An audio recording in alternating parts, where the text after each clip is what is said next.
Tacloban City. Matinding pagkahilo at pagsusuka ang naramdaman ng isang nurse na 7 buwang buntis habang nag-iikot sa isang mall sa Tacloban City, Leyte.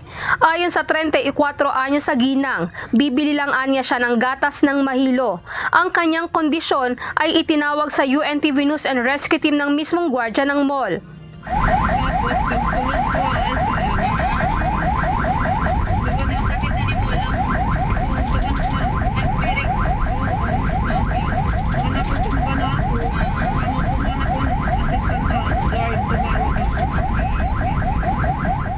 Agad na kinuha ng team ang vital signs ng ginang upang matiyak ang kalagayan nito at maingatan din ang kanyang dinadalang sanggol.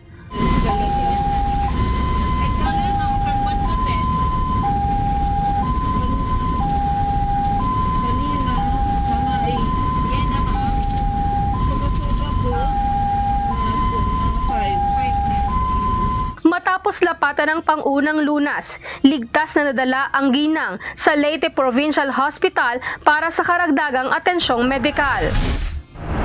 Nakatanggap ng tawag ang team mula sa DRRMO Bacolod City patungkol sa isang insidente ng pambubugbog. Nadatnan ng team ang pasyente na nasa Police Station 1, nakaupo habang ang kanyang asawa na babae ay nakahiga sa kanyang balikat.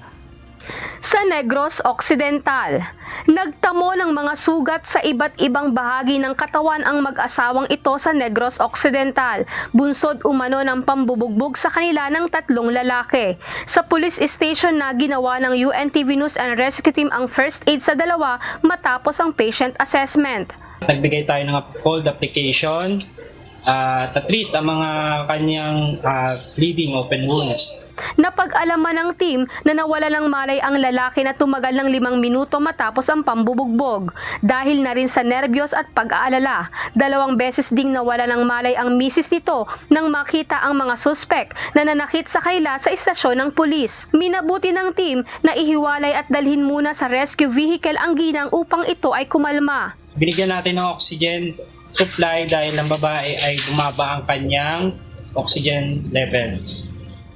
Sinubaybayan ng team ang kondisyon ng mga ito upang matiyak na maayos at stable ang mga vital signs.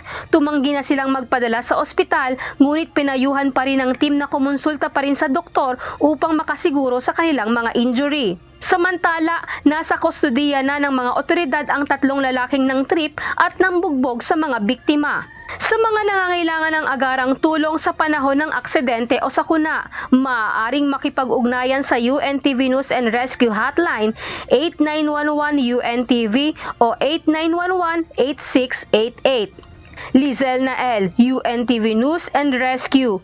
Diyos ang aming sandigan, serbisyo publiko ang aming pinahahalagahan.